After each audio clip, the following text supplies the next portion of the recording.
It shouldn't surprise us that we still have to ask the question, what child is this?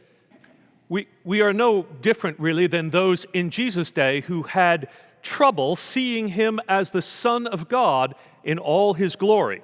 And the reason for that is simple enough, because God is always hiding in plain sight.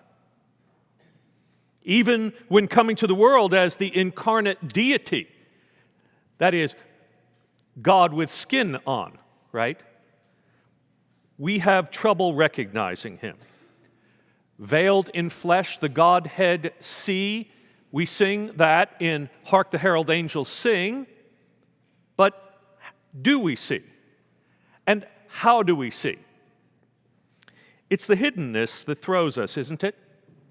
This baby looks like any other baby. This child, this is Christ the King, whom shepherds guard and angels sing. This babe, the Son of Mary, it has always taken faith to see God in the ordinary. To see the infinite is contained in the finite, the eternal within time, God in flesh. The Southern writer Flannery O'Connor saw this better than most. In her short story titled The Displaced Person, she tells about a Polish family that has been resettled by a priest onto a humble homestead farm of a woman in the South. They were escaping the horrors of the Second World War. This man turns out to be just what Mrs. McIntyre needed on her farm. In fact, at one point, she even says to him in a way, or of him in a way that will become iconic, "This man is my salvation." Well, Mr. Guisak is a hard worker. Such a hard worker, in fact, that he disturbs all the labor on the farm, which disturbs the social order and the balance of it. Because, you see, the social order had a kind of hierarchy to it. That is, whites with property were at the top, and then whites without property, who were their workers, were next, and then blacks were at the bottom. Well, when this Pole enters the picture, it disturbs things because they don't know how to categorize him and his family. They therefore eventually have to other him, or else they will all be changed by him for good. For many of us, being changed for good is still being changed, and that has to be resisted.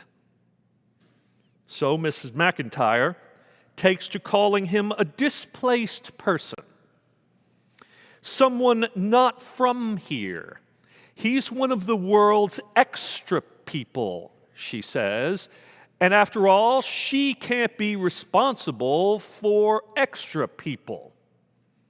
Of course, in the end, and I encourage you to read the whole story, she can only make what she calls a practical argument for dismissing him from her service.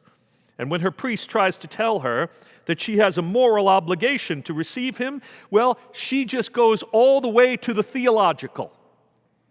As far as I'm concerned, she says, Christ was just another displaced person. And so he was. What child is this? A displaced person. Not just because he was displaced from Nazareth to Bethlehem, displaced to a stable instead of an inn, and even to Egypt as a refugee. Displaced because he left his place on high to be lowborn among us as one of us. And if we are to know him and be redeemed by him, if this man is our salvation, we will have to accept him as he is, not as we want him to be. We will have to let him change us.